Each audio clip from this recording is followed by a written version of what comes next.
Live and on demand from the WNY News Now studios in downtown Jamestown. This is WNY News Now. And thanks for joining us for WNY News Now on this Friday. I'm Justin Gould. And I'm Matt Hummel. Happening now, a state trooper from Stockton sustained injuries while in the line of duty. We'll have the details. Plus, Jamestown lawyer Eddie Sundquist receives the Democrats' party endorsement for mayor.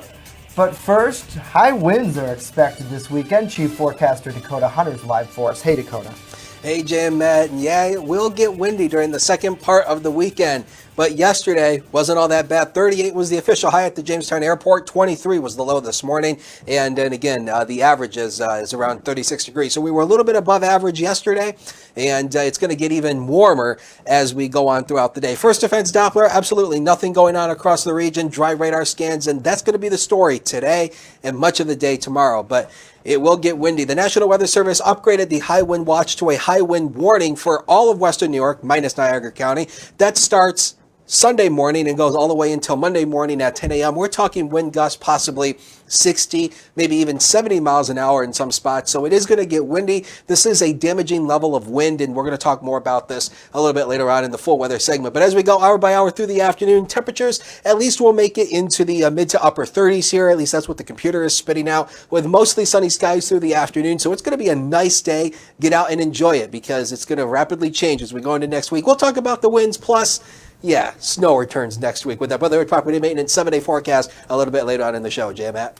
All right, looking forward to that, Dakota. Thank you. Our top story, a New York State trooper who's from Stockton sustained an injury that required treatment after responding to a fight on I-88 Tuesday afternoon in Worcester. A source confirmed to us that Trooper Dalton Walsh was the trooper who responded to the fight. Troop C of New York State Police report that the trooper who originally responded confirmed to be Walsh sustained injuries to his jaw and lip. Another trooper who responded sustained a broken hand. The men were finally arrested and remanded to county jail on $50,000 bail or $75,000 bond. Walsh and the other injured trooper who have been released from the hospital. It's unknown when they will return to work. More details on the incident, visit our website, WNYNewsNow.com. Jamestown Democrats have endorsed city lawyer Eddie Sundquist for mayor in this year's mayoral election. The Democratic committee endorsed Sundquist and a slate of other candidates at last night's meeting. Committee Chairman Jim Walton says that he's, quote, confident that Sundquist will be a strong leader, end quote. Sundquist says that he hopes to build upon the strengths of Jamestown as the future approaches. Now, Sundquist, in 2018, sought the Democratic nomination for the U.S. 23rd congressional seat, but lost to Tracy Matrano. Former City Council President Greg Rabb is among the people who the committee endorsed for City Council at large. Bob Whitney, who unsuccessfully ran for an at-large spot in 2017, was endorsed for the county legislature's 11th district. And Jamestown police say a city man allegedly pinned a woman victim on a bed and allegedly choked her in front of a 12-year-old during a domestic dispute this morning on West 5th Street. 41-year-old Richard Pearson Jr. faces several charges, including unlawful imprisonment. Pearson was held pending arraignment in Jamestown City Court. And a Warren County man pled not guilty yesterday to multiple charges, including attempted criminal homicide in Warren County Court. That according to documents that we've obtained. 25-year-old Jackson Kent Knappenberger faces several charges, including 7 counts of attempted criminal homicide, 7 counts of aggravated assault, and a count of arson. According to PA State Police, Knappenberger confessed to lighting a plastic bag containing gas and oil on fire near a Wilson Road residence back in December, that with 2 other adults and 5 children inside. Now, a settlement conference is scheduled for next month. Knappenberger also faces multiple charges in a separate case involving the alleged corruption of minors. According to separate documents, that case has been continued into the next trial term. Knappenberger, in both cases, is being represented by the Warren County Public Defender's Office He is currently in Warren County Jail without bail. Well, we hope everybody is having a great Friday out there. I know I'm excited about warmer temperatures coming this weekend and Absolutely. the plentiful sunshine that I think we probably haven't seen in quite a while. I know it's pretty sunny out there. It was a nice drive this morning, so hopefully you are all doing well. Saying hello to Lori, to Mark. Looks like Patricia has joined us, Brenda, Andrew, John, and looks like James is here as well. Hello to all of you. Thank you for joining us. Please give our page a like if you haven't followed us, and download the WNY News Now app if you have not done that yet. It is for Apple, Android, and Google Play devices. So lots of news this morning, Matt, and I think one of the biggest stories that was shared was that New York State trooper here from Chautauqua County who was involved in a breaking up a fight in New York State. So hopefully, our thoughts and prayers are with his family. Certainly law enforcement, not one of the, I don't want to say easier jobs, but not one of the necessarily safer jobs out there. There's a lot of things that are affecting them, and obviously in this case, we hope that the trooper finds some recovery following that. And I want to clarify too, I see in the comments, I think if you can scroll up just in just a second, Lori asks a broken hand. Just to clarify here, because we condensed the story for the broadcast, purposes of broadcasting, and then with the premise of teasing to get to the website. That's how the app. And the app. That's how we do things. And Dalton,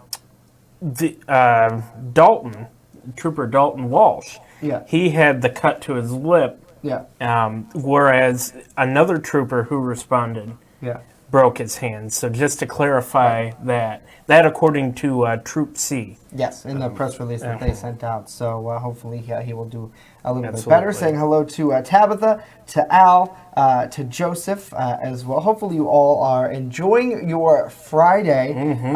Drop us a hello in the comments, and don't forget to like and share. Coming up, we have more details on a development in the Jamestown BPU's quest for annexation. But first, Congressman Tom Reed, he's reacting to multiple topics that are happening now, right here in Chautauqua County, as News Now continues. Live and on demand, you're watching WNY News Now. Family is so important to Michael and I. Both of our families attend this church. So March 15th is going to be a night that, we're welcoming people. It's not church. It's a family night, we're calling it. It's fun. We're going to have activities for the children. We're going to have music. We're going to have refreshments. There's something for everyone. All the churches that I've ever been in, I've been in church since I was a little baby, all the way up until now. This church has the most love in it that I've ever experienced. So like our Facebook page, New Hope Church on Facebook. We also have a website, newhopejamestown.com. You're watching WNY News Now, your source for breaking news. When I'm streaming and I'm talking to my community, we have that literally split-second interaction. If somebody says hello, I say hello right back immediately, and it kind of creates that connection. Because my subscribers and my followers, we pretty much go by Re-Up's Army. All the hate and everything that goes around, that's kind of our mission statement. Is just be positive and enjoy each other's time. It's more or less just trying to use the internet in a positive way. We all from around the world get to connect on the same level, which is, we all love video games. Mixer.com/Re-Up. I'm live every single day, 8 p.m. And happening now, Congressman Tom Reed announced yesterday that a $60,000 grant was secured for a redevelopment feasibility study for the NRG plant in Dunkirk. Reed says that the closure of the NRG plant is another example of the, quote, extreme liberal agenda that's happening in Albany, this time involving the ceasing of natural gas development. The NRG plant, I think, can't be a better symbol of the results of that attack. That was a plant that was going to be converted. That was a plant that was going to stay in existence and be on the tax rolls. And now we have to deal with it as a community, as leaders in the community. And so with this feasibility study, with this study that we were able to secure at the federal level, we'll be able to at least try to put together a vision for that plant, to get it back in a place of functionality and also being a positive contributor. Now, in the summer of 2018, NRG announced that they would not pursue repowering the plant due to the costs involved, but the process has been ongoing over the past several years. Well, today during the phone interview we had with Congressman Reed, he also discussed the situation regarding the U.S. Department of Transportation rejecting a grant application from Chautauqua County that would reestablish air service between Jamestown and Pittsburgh. Reed says that the situation at the airport isn't over yet. We have been coordinating directly and communicating with George Borrello and Boutique Air and learning from that application results and putting the application in the best position possible going forward, talking to the DOT officials directly and amongst the different stakeholders. So stay tuned as we're not giving up on this battle, and we are now in a position, I think, to submit a stronger application to get a different result the next go around. Now, Chautauqua County Executive George Borrello previously told us that the county can reapply based on feedback from the DOT. We, of course, will continue to follow this story for updates at WNYNewsNow.com. New drivers in New York State have an easier path to hit the state's highways and byways than a majority of states. Now, a just-released study finds that New York's driver's license test is among the easiest in the nation, needing only a 70% to pass the written portion. New drivers also need to deal with only 10 separate elements of the test, compared to a national high of 19 in Washington state. However, while it may be relatively easier in New York, the study finds it certainly isn't cheaper at $20, the 10th highest in the country, with Washington state the highest at $85. Very interesting. Well, oral arguments for and against the Jamestown BPU annexation of a Dow Street substation will be heard by New York State's 4th Appellate Division on April 10th. That's according to the Appellate Division calendar. Should the case be heard on that day, the decision could be released as early as April 26th. Jamestown Mayor Sam Teresi told reporters following last month's City Council voting session that the BPU has spent more than $400,000 in attorney's fees.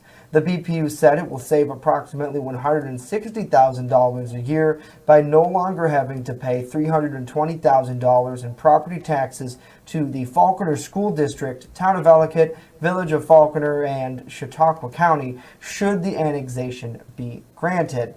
Now, they'd instead make an annual payment in lieu of taxes of about $80,000 to both the City of Jamestown and the Jamestown School District. Officials from the Falconer Central School District and the Village of Falconer have stated that the potential annexation is nothing short of a money grab. In 2017, the Jamestown City Council approved the annexation proposal. However, in September 2017, councils from both the Village of Falconer and Town of Ellicott struck down the annexation proposal.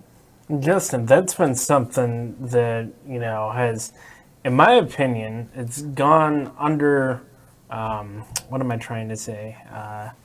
Not a lot of attention sometimes from people, but it's a big story. It seems to have slipped under the radar because I would imagine, because it's in that court process, that is awfully challenging for the courts and for people to stay up to date on it. I mean, we're looking at the substation here, and this is a big deal for a lot of people. And there's high voices and high tensions on both sides of the issue for sure. You very much, you look at the Village of Falconer and Falconer Central School. They say they're going to lose a lot from this. But at the flip coin of things, Jamestown Mayor Sam Teresi and the board at the BPU say that this is a very good decision for the city, because they will be able to save quite a bit of money by having this be part of the city of Jamestown. Officially, this territory would become part of Jamestown. They're annexing it. They're taking it over. So certainly, the decision is going to boil down to the court, and we'll see what they say as arguments for both sides slowly but surely begin to come underway. And Justin, just to reset here for people that may not have heard this before, because our producers tell us we have a little bit of time. You were at the meeting in, I think it was June of 2017, right? At the Faulkner High School's auditorium. Yeah. And where officials from both sides talked, right? What did you feel during that public hearing? What kind of emotions did you sense from people of all sides? Well, I think there was a lot of anger from people in the village of Faulkner specifically, who mainly turned out to that meeting. But there was also optimism from city residents as well, who, you know, in a way agreed because this would be saving the city tax bill. But politicians from Ellicott, Faulkner, you know, they're saying in a way they feel almost betrayed because, you know, yes, you have a budget to take care of, but don't attack your neighbor type deal. And that's really what they've been thinking about. So, you know, certainly whether we see that change or not, you know, the court will decide it. But, you know, very much, you know, I think there's high emotions on both sides. And, you know, for people who live in Faulkner and go to the schools and use those resources, you know, this, according to what the officials there tell us, this is going to hurt their budget. So. Oh boy, the budgets. Right. It'll be interesting to see what happens. Yeah, absolutely. You're right. So we're going to take a short break, and we'll be right back with Chief Forecaster Dakota Hunter's weather.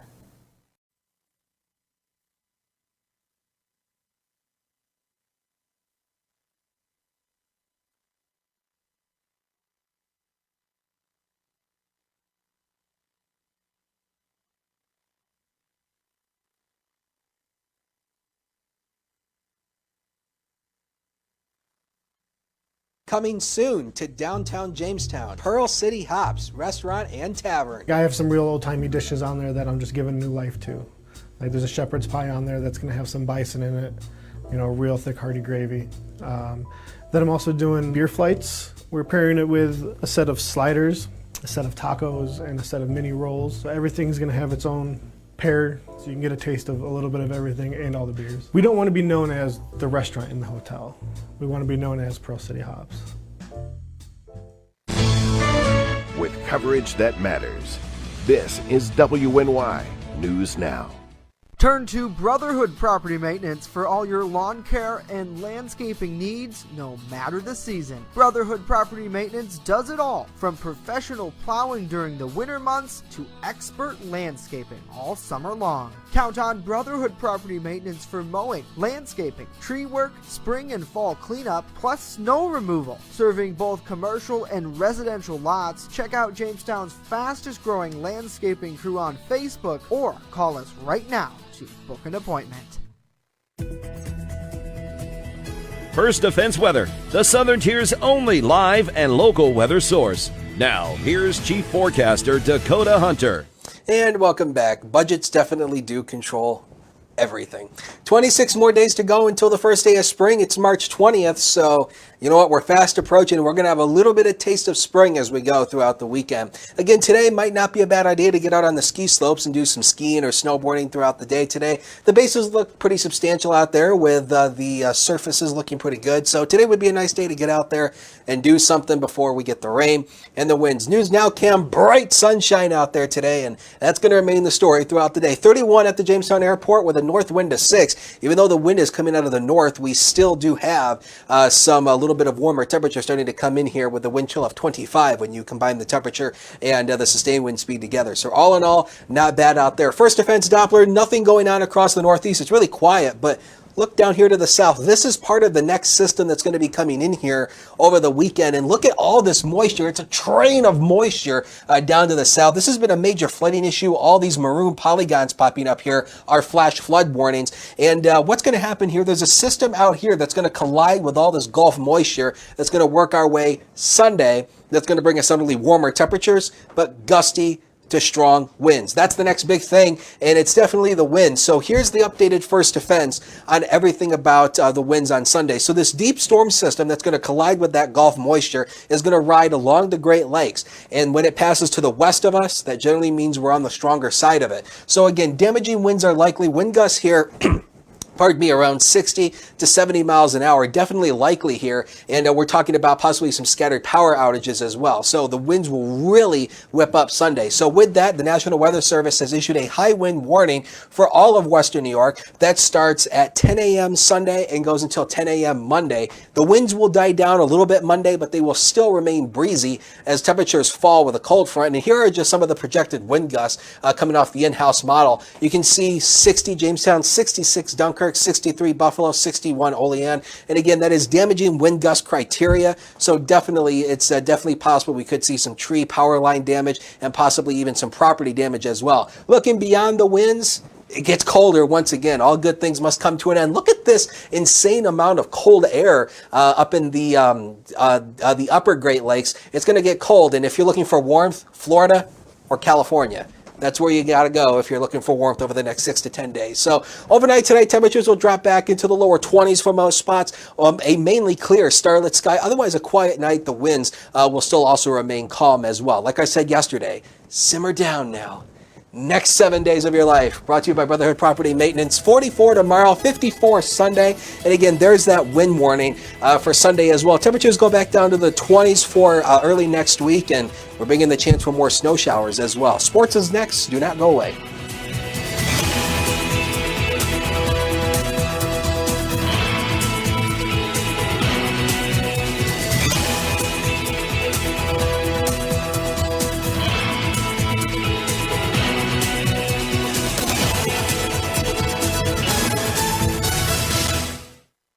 EagleZip.com is your local one-stop shop for all of your home and business computer needs. Located on Fluvan Avenue Extension, just outside of Jamestown, EagleZip.com sells and services all brands of desktops and laptops, as well as servers and network equipment for your business. All new computer sales include transferring your data from your old computer, plus a 2-year warranty. Call EagleZip.com today. Stop by EagleZip.com today and let us make computers easy for you.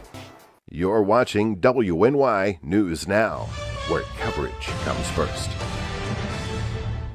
WNY Sports Now is powered by Phone Zone of Jamestown. With the largest inventory around, we buy and sell our own merchandise at a price that can't be beat. Have a broken screen? We'll fix it. Learn more at phonezoneshop.com. And welcome back to WNY News Now. Having a little technical difficulties today, so we probably won't be having Norm Sports, but he will, of course, post his sports reports online at WNYNewsNow.com as well. I know he has some great local hockey action that will be happening this weekend as well, so we will have much more on that. You know what the problem is, okay? It's Friday. Yeah. Our tech is saying good night, goodbye, see you Monday. Right. That's the Yeah. problem. Yeah. It seems like it wants a long weekend, but we're not going to give it. They're going to get yelled at during the company meeting pretty soon. Oh yeah. We're gonna do that. So, well, this next story might sting your interest just a bit. This is Megachai Pluto, the world's largest bee, and something I've dreamed of seeing for about 9 years. Well, the world's largest bee, as you see there, was last seen by scientists in 1981, and it's not extinct after all. An Australian university and other groups reported on Thursday that a single female bee was found and documented earlier this year on an island in Indonesia. The bee, Magatai Pluto, also known as Wallace's giant bee, is named after a British naturalist, Alfred Russel Wallace, who discovered it. The University of Sydney said that the insect was seen in January in Indonesia's North Mollusk Island by the international term of researchers looking for that rare species. Now, Matt, the female bee makes their nests, and they also found this giant female bee there, and it can make a nest of about 8 feet off the ground. Oh my Isn't gosh. that really incredible? Luckily, they said this was a huge find. The bee was documented and released back into the wild. I know. I don't like snakes. And I don't like bees, Dakota, because you had an experience with a bee. before. Yeah, on the weather camera. on the News Now cam. Yeah. It flew on the camera lens. That was. I remember that. Yeah. Yeah. Now, was that during a live, or were we just looking at it for diagnostics to make sure it was working, and we saw that? No, that was during the full weather segment. Oh, really? Just live, the beast showed on up. Yeah. You haven't seen him since, though, right? No. Not with Hopefully we don't see it again. You know, in terms of bees, it's, you know, my dad is deathly allergic to bee stings, and I've never been stung. I thank the Lord every single day that I never have been, and I don't boast about it because you know what happens when you brag about something. Yep. So it's like, you know, I don't know if I'm allergic or not. And, you know, I always say, you know, with all the advancements in modern science, you think they would come up with a way to find out if you're allergic to bee stings without actually getting stung. Right. Well, What do you think? I mean, look at that guy. That's huge. It's as big as his finger. That's crazy. Do you think we should find out if Dakota's allergic this summer? I guess we could test it. I'm about to walk out of the studio here. Yeah. Well, on that note, you better get to your final forecast before we do this. Joe says, he's like, just keep it away from Jamestown. Yeah, please. Totally agree with you Yes. there, Joe. Oh, look at that. Huge. Absolutely huge. Yikes. Oh my gosh. That'll give me nightmares for the rest of the week. High wind warning starts Sunday morning, goes until Monday morning. Again, we're talking about wind gusts possibly 60 to possibly even 70 miles an hour. There's the Brotherhood Property Maintenance 7-day. Look at that, 44 Saturday, 54 Sunday, as that starts to fill in with all that Gulf moisture. And yeah, temperatures go back down to the 20s with snow next week. We're still in winter, guys. Thanks a lot, Dakota. Thank you, yeah, well, you know what? Certainly we can probably try to enjoy that 40 degrees, the 54 degrees, but boy, certainly it is going to be windy. And I know I was just talking with county officials this morning a little bit, and you know, they were kind of reminding people that, you know, with the high winds, you know, travel could be difficult on Sunday. So they're just kind of advising people, you know, thinking about staying maybe indoors, or I know because like tips of it, I guess, big vehicles, right? Like, yes. You know, tractor trailers more difficult, probably SUVs. And I know Rory was joking in the newsroom, but it is kind of serious. He's talking about he has this old tree next to his house, and every time there's a big windstorm, you know, so, but you're thinking, what, 50 to 60 miles an hour maybe? 50 to 60, but it's out of the question we could get 65, possibly even 70 in some areas. Why don't we shoot for 100? You don't that want high winds, man. Well, you know, essentially, you know, essentially, if you were to go by the National Weather Service textbook definition, 60 miles an hour is damaging winds. 70 miles an hour is, I think it's. I've heard it because you've said it. It's not damaging. It's something else starts with a D. Something pretty dangerous. It's close to that, and then 80 is hurricane force. Okay, maybe. Never mind. Destructive. 10 miles is an 70. hour off of that. So it's crazy. Yeah. Well, hey, thank you all for joining us today. Hopefully you have a great weekend, regardless of the wind. It's a live look at the Chautauqua Lake Cam. Lots of sunshine out there. Try to get out and enjoy it. We're back Monday with a look at all the news that happened this weekend. Have you downloaded our app yet? Because you really should. WNY News Now. Search it up on wherever you get your apps. We'll see you back here on Monday. Have a great weekend.